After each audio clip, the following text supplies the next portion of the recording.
Bismillahirrahmanirrahim. Alhamdulillahi rabbil alamin. Wassalatu wassalamu ala Rasulillah wa ala alihi thahirina ajma'in. Amma ba'du ayyuhan nas ittaqullaha mastata'tum wasma'u wa ati'u la'allakum turhamun. Para muslimin rahimakumullah, pada pagi hari ini akan dilanjutkan pembacaan hadis-hadis Nabi dari kitab Jawahiru min Aqwalir Rasul, mutiara sabda Rasul atau permata sabda Rasul sallallahu alaihi wasallam. Sebelum dilanjutkan pada hadis nomor berikutnya, pada pagi hari ini saya memperbaiki keterangan saya ketika membacakan salah satu hadis dalam kitab ini, yaitu hadis nomor 4 ya, kalau enggak salah ya. Nomor 4 apa nomor 5. Jadi kita sudah baca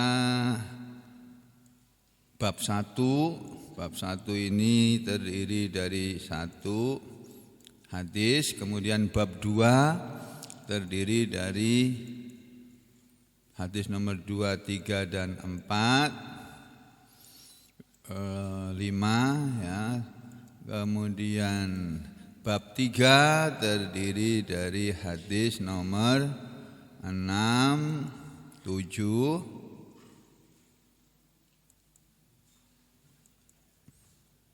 Nah, hadis nomor 6 ini yang akan saya koreksi.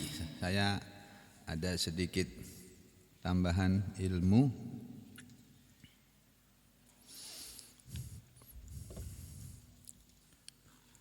Babnya adalah babut tahariyu at-tahariyu fintiqamil muallimi wakhtiyaruhu bidiqqatin. Bab berhati-hati di dalam memilih guru dan memilih guru muallim, pengajar, bidiqqatin, dengan yang kecil, maksudnya dengan hati-hati, dengan yang kecil kesalahannya, dengan kehati-hatian. Nah, ini ada keterangan saya dapatkan dari kitab lain. Ini ya, hadisnya berbunyi begini. An Abi Umayyah, dari Abu Umayyah sahabat Nabi, Al-Lahmiyi radhiyallahu an, semoga Allah ridha kepada beliau, anin nabiyyi, dari Nabi sallallahu alaihi wasallam, annahu qala, bahwasanya Nabi pernah bersabda, inna min asyratis saati, sesungguhnya sebagian dari tanda-tanda kiamat adalah antul ayyul tamasal ilmu, bahwasanya dicari ilmu akan dicari indal asohir, pada al-asohir. Nah, ini kata-kata al-asohir dalam hadis ini, dalam keterangan lain itu adalah ahlul bid'ah, ahli bid'ah. Jadi menurut keterangan yang lain, tanda-tanda salah satu dari tanda-tanda terjadinya kiamat, semakin mendekatnya hari kiamat, adalah ilmu akan dicari oleh manusia bukan dari pakarnya, bukan dari ahlinya, tapi dari para ahlul bid'ah. Ahlul bidah. Ahlul bidah itu ya tokoh gitu yang mengajari umat tapi dengan ajaran yang enggak benar. Ajarannya bukan ajaran Pak dari Rasulullah sallallahu alaihi wasallam. Nah, itu. Ini yang perlu saya koreksi ya. Al-asahir ini maksudnya ahlul bidah. Nah, kemudian sekarang kita teruskan. Ini hadis nomor 7 sudah dibacakan, hadis nomor 8 juga sudah dibacakan, hadis nomor 9 juga sudah dibacakan, hadis nomor 10 juga sudah dibaca, hadis nomor 11 dilewati, 12 sudah. Kemudian hadis nomor 13 ini sudah dibaca tapi belum terekam. Ya.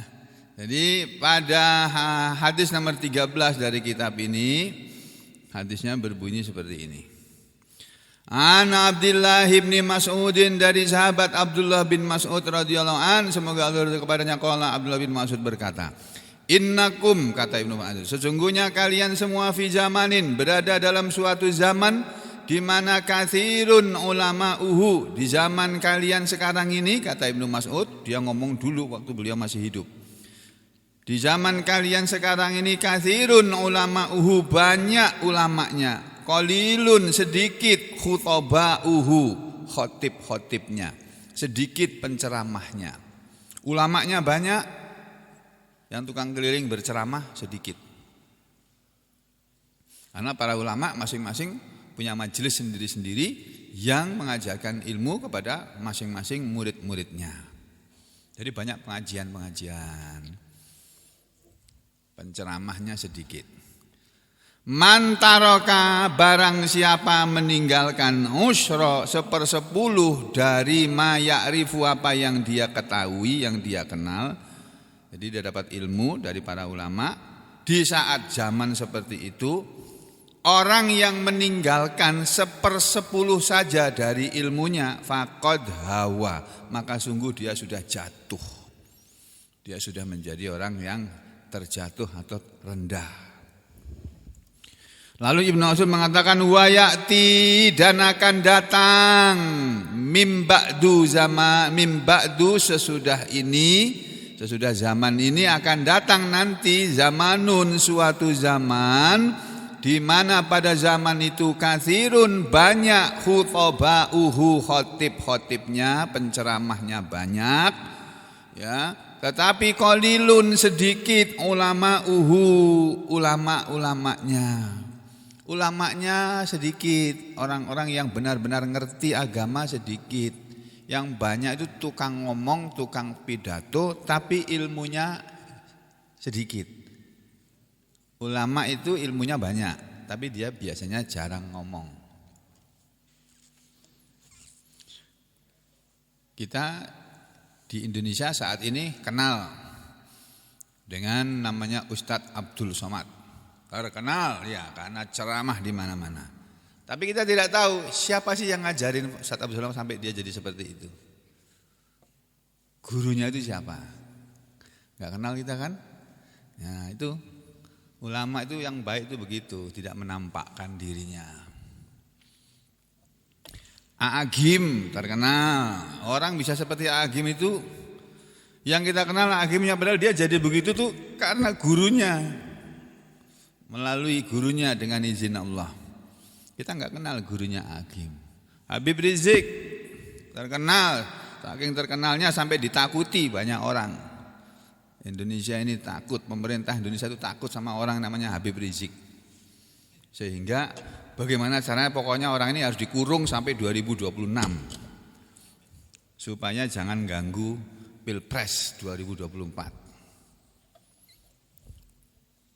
Ya. Jadi kita tahu dia, tapi kita tidak tahu gurunya. Beliau bisa baik begitu, bisa hebat begitu ilmunya.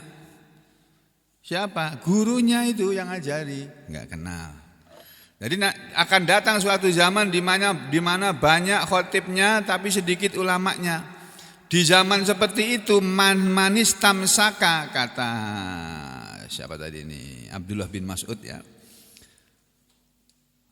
Manis tamsaka, barang siapa berpegang teguh bi usyri, dengan 1/10 saja dari ma ya'rifu, apa yang dia kenal, faqad naja, maka sungguh dia sudah selamat. Akhirnya orang selamat dari kebinasaan, selamat dari neraka di masa di mana ulamanya cuma sedikit tapi dia berpegang teguh. Tapi orang berpegang teguh walaupun cuma bisa mengamalkan 1/10 saja dari yang dia ketahui. Sedikit ilmunya tapi diamalkan. Di zaman seperti itu mengamalkan ilmu itu lebih bermanfaat, lebih menyelamatkan. Ya, di zaman ulama-ulama itu sedikit. Ya seperti sekarang ini, ulama-ulama sedikit. Yang banyak khutbah, penceramahnya banyak. Sampai setiap orang pengen jadi penceramah. Kadang-kadang yang diceramahkan ngawur lagi. Nah di saat seperti itu mengamalkan ilmu itu lebih tinggi kedudukannya. Tapi kalau zaman dulu di mana ulama itu masih banyak, ini ulama banyak sedikit penceramahnya. Kalau orang cuma mengamalkan sedikit saja, orang meninggalkan 1/10 saja, sedikit saja yang dia tinggalkan, dia hancur sudah, binasa sudah. Di zaman seperti itu orang-orang itu lebih banyak mengamalkan ilmunya. Harus lebih banyak mengamalkan ilmunya, jangan cuma 1/10 saja. Karena kalau cuma 1/10 saja yang dia amalkan, binasa dia. Tapi kalau di zaman ulama itu sedikit, itu 1/10 ilmu saja diamalkan sudah cukup untuk selamat. Apalagi kalau lebih dari 1/10 gitu. Ini maksud dari riwayat yang disampaikan oleh Ibnu Mas'ud. Berikutnya hadis nomor 13 an Hakim bin Hizam, dari Hakim bin Hizam radhiyallahu anin Nabi, dari Nabi SAW, qala, Nabi bersabda. Ini sekarang sabda Nabi betul-betul ini. Innakum, sesungguhnya kalian semua, asbahtum, kalian semua sedang berpagi hari saat ini, kata Nabi, fi zamanin, pada suatu zaman, di mana di zaman sekarang ini, kata Rasulullah, katsirin fuqahauhu, banyak ahli-ahli fikihnya, banyak fuqahanya, ahli-ahli agamanya banyak. Qalilin, sedikit, khutbauhu, khotib-khotibnya, penceramahnya. Qalilin, sedikit, su'aluhu, orang-orang yang bertanya, orang-orang yang suka bertanya, atau orang-orang yang suka meminta. Ya, suka meminta penjelasan, meminta keterangan. Katsirin, banyak, mu'tuhu, orang yang memberikannya. Ya, sedikit orang yang bertanya tentang ilmu, banyak orang yang memberikan ilmu. Ya, kata Nabi, kalian sekarang berada di zaman di mana banyak ahli fikihnya, banyak ulamanya, penceramahnya sedikit. Nah, al-amalu fihi, beramal padanya, beramal pada zaman seperti ini, khairun, lebih baik, minal ilmi, daripada ilmu atau daripada berilmu. Jadi amalan itu yang lebih dipentingkan daripada ilmu di saat masih banyak ulama-ulamanya yang lurus. Karena sudah diramal oleh Nabi, nanti ulamaku akan meniru Bani Israel. Ulama-ulama umat ini akan meniru ulama-ulama Bani Israel yang doyan duit, yang berfatwa berdasarkan duit.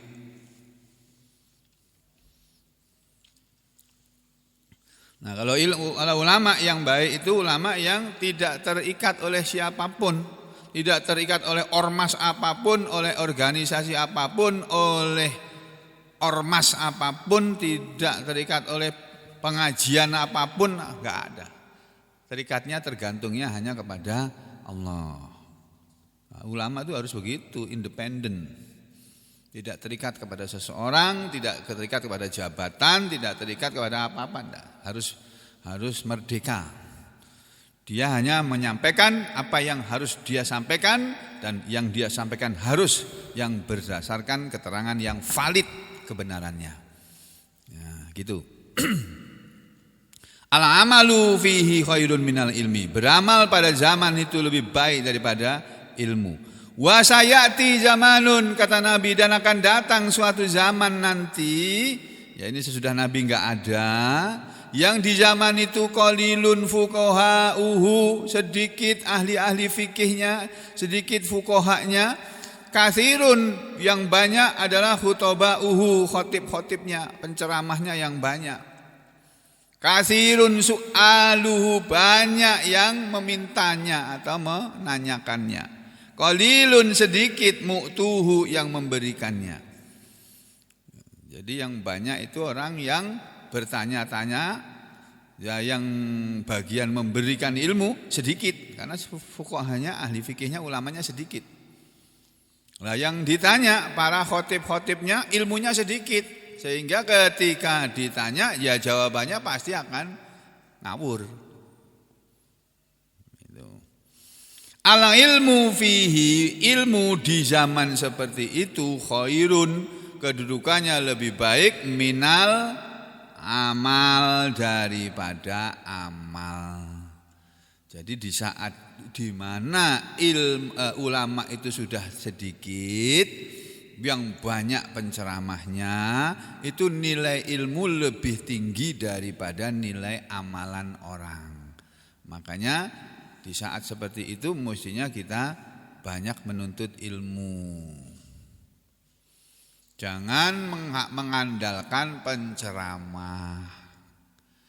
Ini saya kasih contoh nih ya. Sampai tiap hari setiap hari enggak pernah ngaji kayak begini nih misalnya. Tapi ngajinya di YouTube. Buka channel YouTube, terus dengerin ustadz siapa itu. Terus dia dengar keterangan itu terus. Kalau saudara belajar agama cuma mengandalkan satu penceramah, walaupun itu idola sampean, saudara tidak akan dapat banyak dari situ. Yang pintar itu penceramahnya, dia berulang-ulang menyampaikan itu, dia makin pintar. Nah, sampean dengarnya ya cuma yang dia sampaikan itu saja.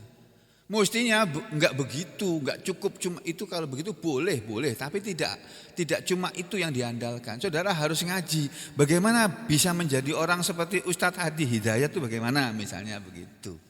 Gimana sih kok bisa Ustadz Hidayat kok bisa hafal Al-Qur'an dengan nomor ayatnya, letak-letaknya kanan kiri atas.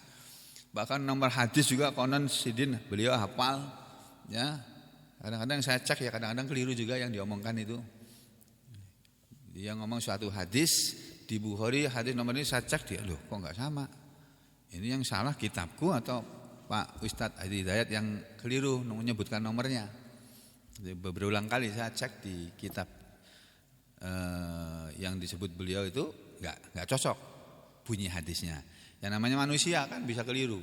Kalau enggak keliru yang ngomong ya keliru kitabnya. Yang dipegang oleh Ustadz Abdillah kitab cetakan Beirut misalnya, yang saya punya cetakan Mesir, ya beda nomor hadisnya, bisa beda.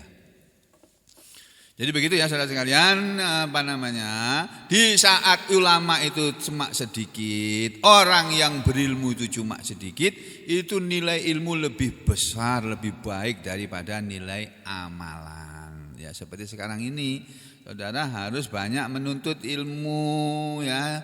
Jangan cuma puas dengan melihat televisi, mendengarkan Mama Dedeh cerita dari awal sampai akhir. Ya, itu untuk sambilan aja kalau pas enggak ngaji gitulah. Aku pengen dengar Mama Dedeh, bagus juga dia kalau ngajarin. Nah, tegas dia, saking tegasnya akhirnya diusir dari Indosiar gitu. Ya, sekarang pindah ke TV One apa mana gitu ya. Nah, sudah. Kembali berikutnya nomor 15, an Abdullah bin Mas'ud. Riwayat dari Abdullah bin Mas'ud sahabat Nabi radhiyallahu an, semoga Allah ridha kepadanya, annahu qala, bahwasanya Ibnu Mas'ud telah berkata,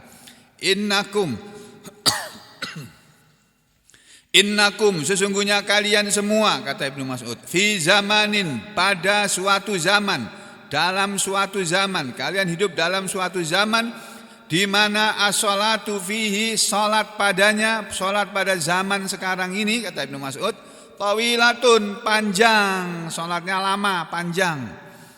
Wal khutbatu, sedangkan khutbah fihi padanya, pada zaman yang sekarang ini, zamannya Ibnu Mas'ud dulu, qasiratun, khutbahnya pendek. Ya. Jadi untuk saudara-saudara yang sudah sedikit-sedikit belajar bahasa Arab ya, ini susunan kalimat jumlah ismiyah namanya ini. Kalimat yang didahului dengan isim. Al-khutbatu, ini isim. Ya. Dia kedudukannya sebagai mubtada, sebagai pokok kalimat, sebagai subjek. Ya. Predikatnya yaitu disebut khobar. Ini mubtada, ini khobar. Mubtada itu harus makrifat, khobar itu biasanya pada umumnya nakiroh. Isimnya isim nakiroh. Wal, kalau di sini mubtada'nya itu muannas, wal khutbatu, maka mubtada'nya juga harus muannas, qasiratun. Ini tandanya muannas, ada tak marbutohnya. Ya. Wal khutbatu, dan khutbah fihi, pada zaman itu, pada zaman ini di mana orang sholatnya masih panjang, khutbahnya itu qasiratun, pendek. Wa ulama'uhu, dan ulamanya katsirun, banyak. Wa khutoba'uhu, dan khotib-khotibnya, penceramahnya qalilun, sedikit. Zaman sekarang ini, kata Ibnu Mas'ud, zaman Ibnu Mas'ud ngomong ini. Wa sayati, dan akan datang nanti ala nas, kepada manusia, zamanun, suatu zaman di mana as-shalatu fihi, salat pada zaman itu qasiratun, pendek. Akan datang kepada umatku nanti suatu zaman di mana orang sholat pada zaman itu, sholatnya itu pendek, cepat sekali selesai. Wal khutbatu, sedangkan khutbahnya fihi, pada zaman itu tawilatun, panjang. Jadi kalau khutbah Jumat itu khutbahnya bisa setengah jam, sholatnya cuma 10 menit nggak sampai. Itu tidak baik. Yang baik itu sholatnya dengan khutbahnya itu lebih panjang sholatnya, lebih lama sholatnya. Nah, ini, tapi ini sudah diramal, sudah dibilang oleh Nabi maupun oleh Ibnu Mas'ud ini. Ini tadi yang ngomong Ibnu Mas'ud ya. Oh iya, Ibnu Mas'ud yang ngomong ya. Tuh. Khutoba'uhu, khotib-khotibnya pada zaman itu katsirun, banyak. Wa ulama'uhu, sedangkan ulama-ulamanya qalilun, sedikit. Jadi keadaan atau zaman seperti ini sudah diketahui oleh para sahabat karena Rasulullah SAW yang memberitahu kepada mereka. Itu hadis nomor 15. Sekarang hadis yang nomor 16. Masih pada bab yang ke berapa ini babnya ya? Babnya bab 4 atau bab 3 itu? Babnya bab 3. Babnya masih dalam bab berhati-hati memilih guru. Ya. Di dalam belajar agama. Jangan sembarang guru. Ambillah ilmu agama dari para ulama yang ikhlas. Yang mengajarnya tidak tergantung oleh apapun dan oleh siapapun kecuali hanya tergantung kepada Allah Ta'ala saja. Carilah agama dari sumber yang bersih, dari ulama yang bersih, yang tidak tercampur dengan kepentingan-kepentingan yang lainnya. Ini judul babnya kan. Sekarang kita baca hadis nomor 13 di dalam bab 3 ini tadi. Kok 13? Hadis nomor 16. Ini nomor 16. Wa'an Mu'adzun, dan dari sahabat Mu'adz. Ya, Ya, Muadz bin Jabalin, dan dari sahabat Muadz bin Jabal radhiyallahu anhu, semoga Allah ridha kepadanya. Bukan wa'an. Saya bacanya salah lagi. Wa'adho, telah memberi nasihat.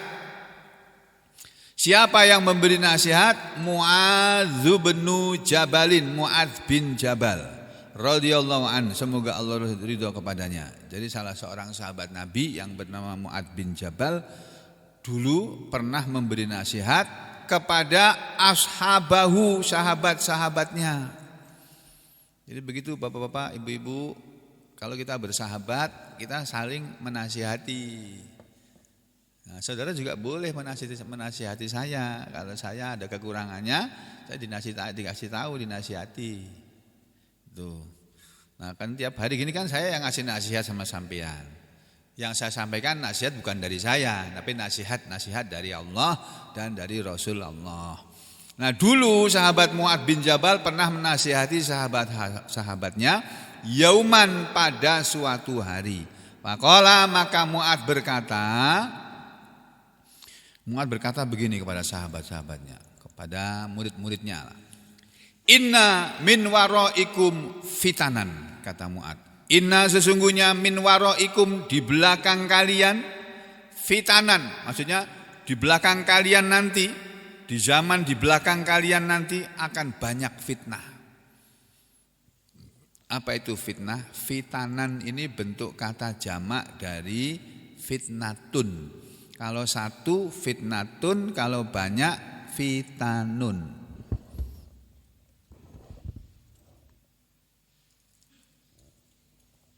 Nah, ini loh. Kalau satu al-fitnatu, jamaknya fitanun. Artinya apa? Ad-dhalalun, kesesatan, kerusakan. Fitnah itu kerusakan atau kesesatan. Atau kadang-kadang berarti kesyirikan. Wal fitnatu asyaddu minal qatl. Ada kan ayat seperti itu ya? Dan fitnah itu lebih berat daripada pembunuhan. Fitnah itu lebih keji daripada membunuh. Memfitnah itu lebih keji daripada membunuh. Maksud ayat itu bukan seperti itu. Maksud ayat itu, kesyirikan itu lebih besar dosanya daripada dosa membunuh, daripada dosa berperang. Jadi kalau ada kesyirikan di mana-mana, tugas seorang beriman adalah memerangi kesyirikan. Itu perjuangan yang hebat tuh di situ, memerangi kesyirikan. Nah, kembali ke sini ya. Muadz menasihati, sesungguhnya di belakang kalian nanti akan datang fitnah-fitnah, akan banyak fitnah-fitnah, di mana pada zaman itu yaksuru, akan banyak fiha, padanya, pada zaman di belakang kalian nanti akan banyak almal, harta. Jadi saudara, makin mendekati kiamat itu harta itu akan makin banyak, melimpah ruah.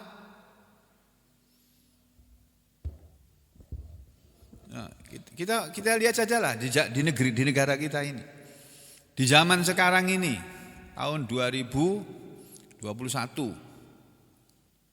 Kalau kita kilas balik ke tahun 2000 loh. Jadi 21 tahun yang lalu. Keadaan di tahun 2000 dengan tahun 2021 ini lebih banyak mana? Lebih banyak mobil di zaman dulu atau zaman sekarang? Lebih banyak rumah mewah zaman dulu apa zaman sekarang? Lebih banyak orang kaya zaman dulu apa zaman sekarang? Lebih banyak zaman sekarang. Dan nanti makin mendekati kiamat, makin banyak orang kaya. Sampai-sampai Nabi meramal nanti akan datang zamannya orang-orang kaya ketika mengeluarkan zakat, dia bingung mau ngasih zakatnya kemana. Karena cari orang miskin gak ada. Jadi kenapa kita mesti takut menghadapi zaman yang akan datang? Nah, permasalahannya adalah kekayaan yang banyak yang ada di muka bumi ini hanya dikuasai oleh segelintir orang yang sekarang disebut oligarki. Negara Indonesia ini dikuasai oleh sedikit orang saja nih Pak. Ekonominya ada di tangan beberapa orang saja. Ekonomi nasional ini loh. Nah, yang dikejar-kejar orang muslimnya suruh meningkatkan ekonomi sampai haji dibatalkan tahun ini. Sudah keluar tuh SKM itu. Surat keputusan keputusan Kementerian Agama. Ya, surat keputusan menteri, surat keputusan menteri SKM Agama. Surat keputusan Menteri Agama sudah keluar. Ya, betul ya. Bahwa haji tahun ini ditiadakan. Kemarin sudah semula pemerintah Saudi mengatakan tidak menerima dari Indonesia karena mereka imunisasinya pakai Sinovac. Pemerintah Indonesia nggak mau menerima. Terus akhirnya dibujuk-bujuk mau, tapi 160.000 aja. Terus terakhir dibatalin. Wah, astagfirullahaladzim. Nah, selama dibatalkan tuh uangnya dipakai untuk apa ya? Itu tanda tanya. Karena ada berada di tangan pemerintah itu. Nah, jadi saudara, permasalahannya zaman makin ke belakang itu makin banyak harta, tapi harta berada di segelintir orang.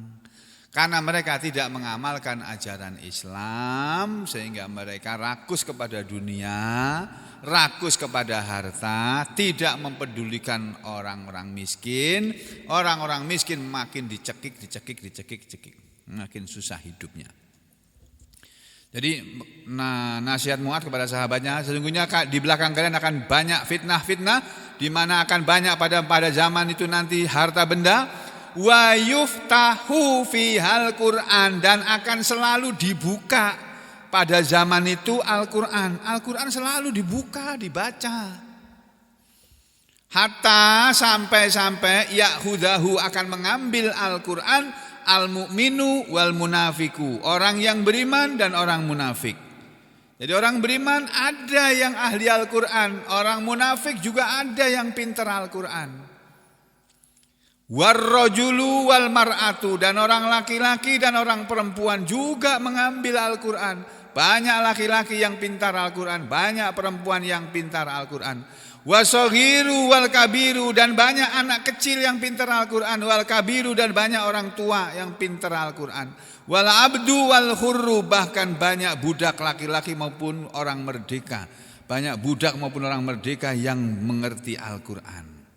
Fayushiku qailun ayyakula, maka di zaman itu hampir-hampir saja akan berkata orang yang berkata akan ada yang hampir-hampir akan berkata begini, malin nasi la yattabi'unani wa qad qara'tul qur'ana. Malin nas, mengapa manusia la yattabi'unani, tidak mau mengikuti aku. Akan ada nanti di zaman itu, di zaman penuh fitnah itu, orang yang ahli Al-Quran, yang faham Al-Quran, dia akan ngomong begini, kata sahabat Mu'adz. Dia akan ngomong begini, malinas, kenapa orang-orang itu la yattabi'unani, mereka tidak mau mengikuti aku. Wa qad qara'tul qur'ana, padahal sungguh aku telah membacakan Al-Quran. Aku membacakan Al-Quran, mengajarkan Al-Quran kepada mereka, tapi kenapa mereka tidak mengikuti aku? Kenapa tidak mereka mengikuti apa yang aku ajarkan dari Al-Quran itu kepada mereka? Paham ini sampai sini, Pak? Nah, mestinya kita jangan begitu. Kita tiap hari ngaji, ayat apa yang sudah sampai kepada kita ikuti itu ayat Quran itu. Hadis apa yang sudah sampai kepada kita ikuti hadis-hadis dari Nabi tadi. Jangan menjadi orang yang sudah ngaji, mempelajari Al-Quran, tiap hari baca Al-Quran, tapi kelakuannya menyelisihi Al-Quran, menyimpang dari Al-Quran. Al-Quran menyuruh bersatu, saudara berpecah belah. Itu contoh yang paling nyata di hadapan mata kita sudah. Kita ambil contoh sudah. Ayatnya jelas sekali kok. Ini ya, saya ambilkan contohnya. Contoh ayat Quran yang mestinya kita mengamalkannya. Ini ayat Quran ini. Ada dalam surat Ali Imran, sering dibaca oleh khotib dalam khutbah-khutbahnya ini. A'udzu billahi minasy syaithanir rajim. Ya ayyuhalladzina amanu taqullaha haqqa tuqatih wa la tamutunna illa wa antum muslimun wa'tasimu bihablillahi jami'an wa la tafarraqu, dan seterusnya. Ini contoh ayat Quran. Kita sering dengar ayat ini dibaca oleh para khotib dalam khutbah-khutbah Jumat maupun khutbah-khutbah yang lainnya. Dalam khutbah nikah pun ini ayat sering dibaca. Ayatnya berbunyi, wahai orang-orang yang beriman, ya ayyuhalladzina amanu ittaqullaha haqqa tuqatih, bertakwalah kalian kepada Allah, takutlah kalian kepada Allah dengan sebenar-benar takut kepadanya, dengan sebenar-benar takwa kepadanya. Wala tamutunna, dan janganlah sekali-kali kalian mati, illa kecuali ketika mati wa antum muslimun, kalian sudah menjadi orang-orang yang berserah diri kepada Allah, sudah berserah diri total kepada Allah. Terus di belakangnya, setelah ayat ini menyuruh orang-orang beriman untuk bertakwa, di belakangnya berbunyi, wa'tasimu bihablillahi jami'an wa la tafarraqu, wa'tasimu, dan berpegang teguhlah kalian semua bihablillah, dengan Al-Quran, jami'an, bersama-sama, berjamaah, wala tafarraqu, dan janganlah kalian bercerai-berai, janganlah kalian berpecah belah. Ini ayat 103 dari surah Ali Imran ini, saudara. Kata Ibnu Katsir, ayat ini adalah ayat yang maknanya amarahum bil jamaati wa nahahum anit tafriqati. Kata pakar Al-Quran yang bernama Muhammad bin Ismail bin Katsir, ya, Ibnu Katsir. Ayat ini Allah menyuruh kepada orang beriman untuk berjamaah dan melarang mereka berpecah belah. Jadi Al-Quran menyuruh kita bersatu, berjamaah, tapi malah kita berpecah belah. Itu salah satu contoh saja yang nyata. Sekarang ini loh, umat Islam ini terpecah loh Pak. Sama-sama orang Islam itu bermusuhan itu masih banyak sekarang ini. Nah, kita jangan termasuk yang seperti itu. Ya, saya nasihati, sama jangan ikut-ikutan. Kalau saudara ikut di satu pengajian, di pengajian itu ustadznya menyuruh saudara memusuhi kelompok yang lain, udah tinggalkan itu. Ngaji itu gak ada gunanya sampean. Gak ada gunanya itu. Bikin masuk neraka malahan. Jadi kita ini diajari oleh Islam ini untuk bersatu, bukan untuk berpecah belah. Adapun berbeda pendapat, sejak zaman sahabat, para sahabat pun berbeda pendapat. Ada mazhabnya Ibnu Abbas, ada mazhabnya Ibnu Mas'ud, ada mazhabnya Ali bin Abi Thalib, ada mazhabnya Utsman bin Affan. Masing-masing mengamalkan apa yang mereka tahu dari Nabi langsung. Dan mereka enggak ada pernah masalah itu. Kemudian enggak pernah bermasalah, kemudian Ibnu Mas'ud menyalahkan Ibnu Abbas menyalahkan Ibnu Mas'ud, Ali menyalahkan Utsman bin Affan. Enggak ada cerita seperti itu. Itu yang baik itu kayak begitu, berbeda pendapat tapi tetap bersatu. Amalannya berbeda tapi mau bersatu. Tidak mau dipecah belah. Jadi bersatu itu nanti 2024 kalau ulamanya menyuruh pilih yang ini, sampai dengarkan kata ulama. Ulamanya menyuruh milih yang mana? Itu yang sampai dengarkan. Jangan milih yang bayar, jangan. Nah, itu satu contoh saja. Jadi saudara sekalian, kembali kepada hadis ini tadi. Ini tadi dari Al-Quran ya. Dari hadis juga begitu. Dari hadis ya. Misalnya ada hadis yang mengajari kita. Ini kita ambilkan contoh. Ini apa ini? Bustanul Ahbar. Kemarin kita sempat mempelajari kitab tentang sholat ya. Ini terus babnya bab tentang al-imamah wa sifatul a'immah. Bab-bab tentang keimaman dan sifat-sifat imam. Dan bab orang yang berhak menjadi imam. Ini ada banyak hadis. Ini sudah disampaikan.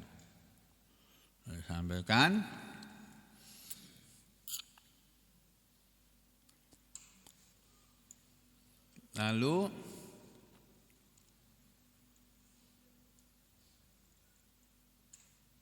nih ada hadis seperti ini misalnya. Wan Malik ibnil Huwairis, dan dari sahabat Malik bin al-Huwairis radhiyallahu an, qala dia berkata, sami itu aku telah mendengar an-nabiyya Nabi sallallahu alaihi wasallam yaqul, Nabi bersabda, man zara qauman fala ya ummahum wal ya ummahum rajulun minhum. Loh. Man barang siapa zara mengunjungi, berziarah, zara itu berziarah. Zara ya zuru ziaratan. Gitu ya. Zara ini fi'il madhi. Ya zuru maksudnya gitu ya.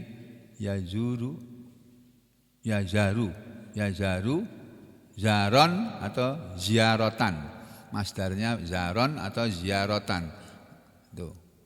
Jadi barang siapa mengunjungi suatu kaum, barang siapa mengunjungi suatu kaum, sekelompok orang di suatu tempat, fala ya ummahum, maka dia tidak boleh mengimami mereka.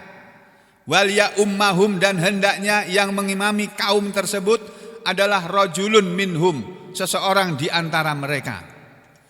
Sampai orang ketapang, sampai di masjid di Pak Amang sana, walaupun sampai itu pinter agamanya, gak boleh langsung masuk ke masjid di Pak Amang sana terus ngimami masjid sana, gak boleh. Yang mengimami sana ya biar orang Pak Amang saja gitu. Nabi ngajari seperti itu, Pak.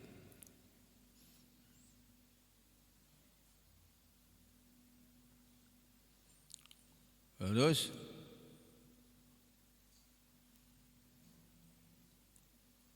ada lagi nanti. Nah ini. Nih. Nabi mengatakan la yahillu, tidak halal. Tidak halal artinya haram. La yahillu lirajulin, tidak halal bagi seseorang yu'minu billah, yang dia beriman kepada Allah, wal yaumil akhir, dan beriman kepada hari akhir, ayya umma kauman, bahwa dia mengimami suatu kaum, illa biiznihim, kecuali dengan izin mereka. Jadi kita enggak boleh datang ke suatu tempat terus tiba-tiba ngimami, enggak boleh. Diizinkan dulu oleh mereka baru boleh. Itu. Wala yakhusu nafsahu bidakwatin dunahum, dan tidak boleh seseorang mengkhususkan dirinya dengan dakwah selain mereka, enggak boleh. Aku aja yang jadi khotib, yang lainnya enggak boleh gitu. Enggak boleh. Ya, kepada suatu kaum yang bukan dari kalangan dia. Fa in fa'ala, maka siapa yang berbuat seperti itu, faqad khonahum, maka sungguh dia telah mengkhianati mereka. Nah, ada lagi yang lebih dahsyat. Mana ya?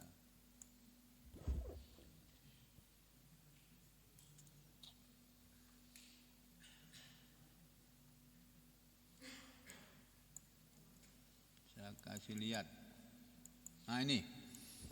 Nih, bab yang terakhir. Nih Pak. Ini ada hadis dari Nabi. Di kitab hadis. Di dalam judul bab Man amma kauman yakrohunahu. Bab orang yang mengimami sekelompok orang suatu kaum yang yakrohunahu. Kaum itu membencinya. Apa maksudnya? Perhatikan hadisnya. Ini belum pernah saya bacakan di sini nih. An Abdullah bin Amr, dari sahabat Abdullah bin Amr radhiyallahu an, anna bahwasanya Rasulullah sallallahu alaihi wasallam kana yaqulu, adalah beliau Rasulullah itu bersabda, salah satun, ada 3 macam orang yang layak balullahu minhum sholatan. Layak balullah, Allah tidak akan menerima minhum, dari mereka, sholatnya. Ada 3 macam orang yang Allah tidak mau terima sholatnya. Bahaya ini Pak. Ada yang tidur. Jangan tidur, kalau ada yang tidur dibangunin dulu. Ini penting ini. Ya, kanan kirinya nih. Kalau ada yang tertidur bangunin. Kalau ada yang tidur bangunin. Ini penting ini. Salah satun layak balullahu minhum sholatan. Ada 3 macam orang yang Allah tidak mau menerima sholat mereka. Yang pertama, man taqaddama qauman wa hum lahu karihun. Man, orang yang taqaddama, maju ke depan, kauman, suatu kaum, dengan maksud mau mengimami suatu kaum, wa hum, sedangkan kaum itu tadi lahu, kepada dia, karihun, enggak suka. Ini misalnya kita di sini nih, misalnya kita berada di masjid ini misalnya. Makmum itu ya kaum ini. Yang dimaksud kaum ya makmum ini. Makmumnya enggak suka, yang jadi imam jangan itulah. Kita suka yang itu aja yang jadi imam. Saudara memaksakan diri jadi imam, padahal makmumnya benci, Allah enggak nerima sholat sampean. Apa enggak ngeri itu kayak gitu tuh? Halo, paham ini ya?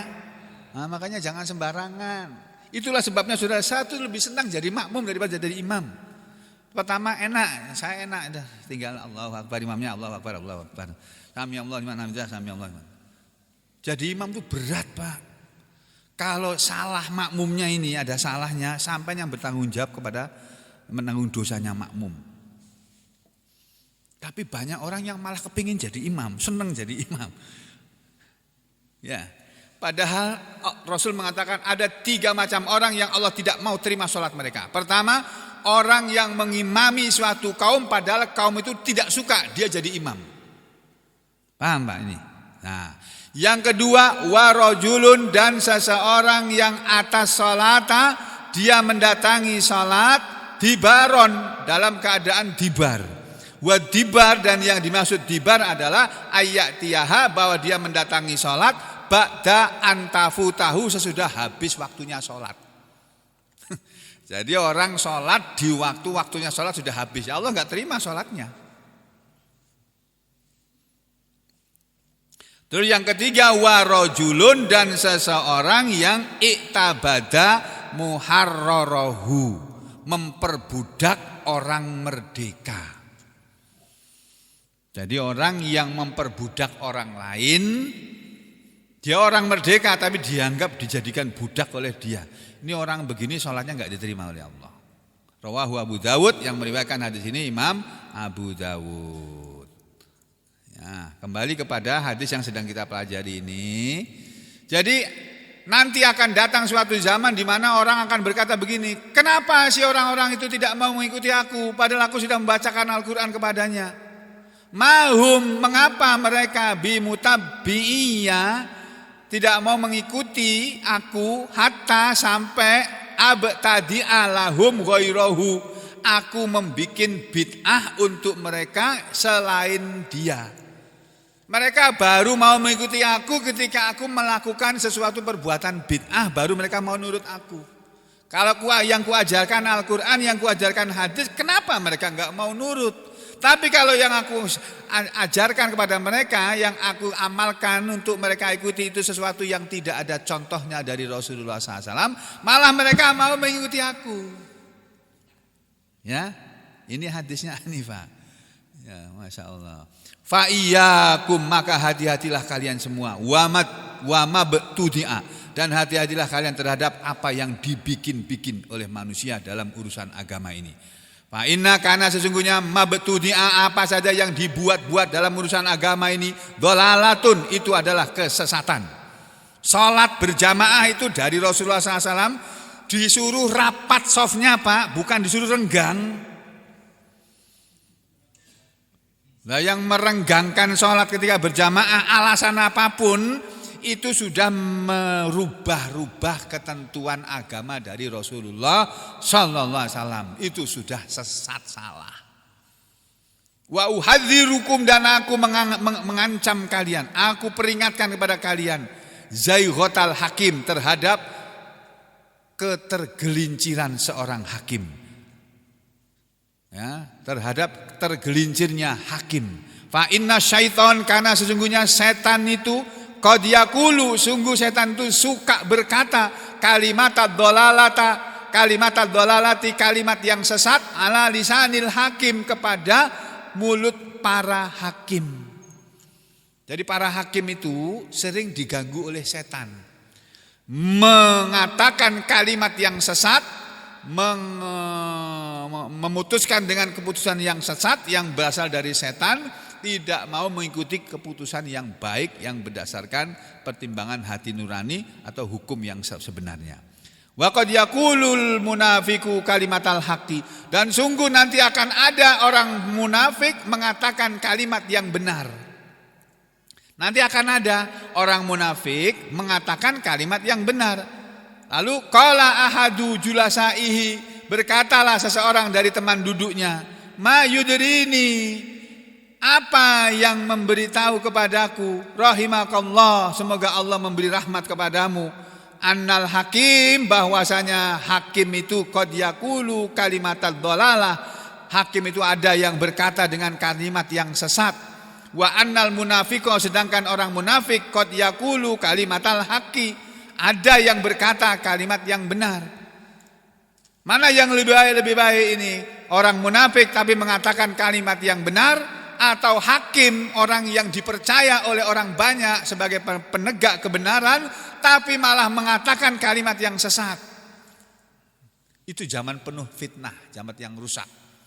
Qala radhiyallahu an, berkatalah Mu'ad radhiyallahu anhu, bala, bahkan ijtanib, jauhilah min kalamil hakimil mustahirat, jauhilah perkataan hakim yang masyhur sekalipun, allati yuqalu laha, yang akan dikatakan kepada dia, ma hadhihi, apa ini, keputusan apa seperti ini, hakim kok mengambil keputusan yang enggak adil seperti ini, dan seterusnya. Ini masih panjang, nanti kita sambung dalam kesempatan yang lain insyaallah. Aku lu qauli hadza, astaghfirullah li wa lakum, Allahumma taqabbal minna innaka antas samiul alim wa tub alaina innaka antat tawwabur rahim, wa sallallahu ala Muhammadin wa ala ali Muhammad walhamdulillahi rabbil alamin.